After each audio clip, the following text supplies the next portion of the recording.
చేయడం. ఎక్కడైనా కానీ అన్నా క్యాంటీన్లు కానీ ఏ క్యాంటీన్లో మీరు చూసినా అన్నా క్యాంటీన్లోనే తక్కువ రేటు ఉంటుంది, 5 రూపాయలు ఉంటుంది.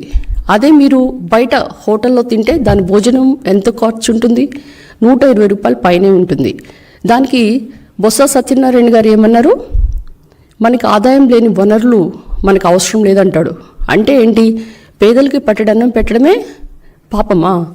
ఈరోజు వాళ్ళు చేసిన పాపాలకే మరి 11 సీట్లతో వాళ్ళు సర్దుకొని పోయారు.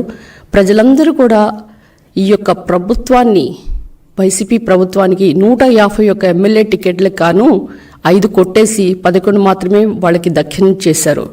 ఈరోజు మీరు గమనిస్తే అన్న క్యాంటీన్లు రోజుకి 3 లక్షల మందికి అన్నం వడ్డిస్తూ ఆల్మోస్ట్ 2019 నాటికి 4 కోట్ల మంది దీని అన్నా క్యాంటీన్లో తింటూ వాళ్ళు లబ్ధిదారులు అయ్యారు.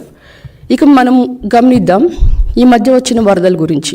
ఆ బుడమేరు ఆక్రమణ చేసింది, అక్కడంతా ఆక్రమించుకుంది ఎవరండి? వైసీపీ నాయకులు.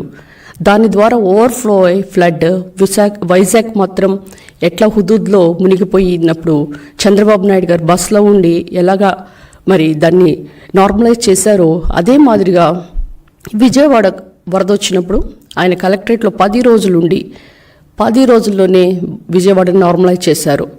ఈ బుడమేరుకు పట్టిన గండ్లు కూడా యుద్ధ ప్రాతిపదికన పూడ్చడం కూడా జరిగింది. మరి ఎవరైతే ఈ యొక్క వరద బాధితుల్లో వాళ్ళు నష్టపోయి ఉన్నారో, ఎవరైతే చనిపోయారో వాళ్ళందరూ కూడా 5 లక్షలు ఇవ్వడంతో పాటు ఇచ్చిన సరుకులు మీరు గమనిస్తే రైస్ 25 kg, పొటాటోస్ 2 kg, పప్పు 2 kg, sugar 1 kg and oil 1 kg and biscuits.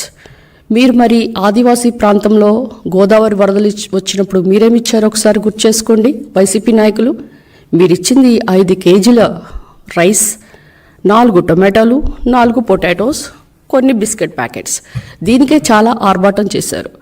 మీరు కనుక అధికారంలో ఉంటే ఈరోజు విజయవాడ పరిస్థితి ఎట్లా ఉండేదంటే 100-200 రోజులైనా కానీ వాళ్ళు ఈ యొక్క వరదల్లో బాధితులందరూ కూడా నష్టపోయి ప్రాణం, వాళ్ళ యొక్క ధనం అంతా కూడా నష్టపోయే పరిస్థితికి మీరు తీసుకొచ్చేవాళ్ళు.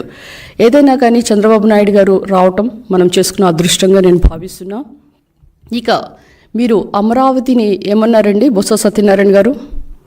అసలు మీరు టీవీలోనే కనిపిస్తేనే జనాలు దడుచుకునే పరిస్థితి. అమరావతి రైతులు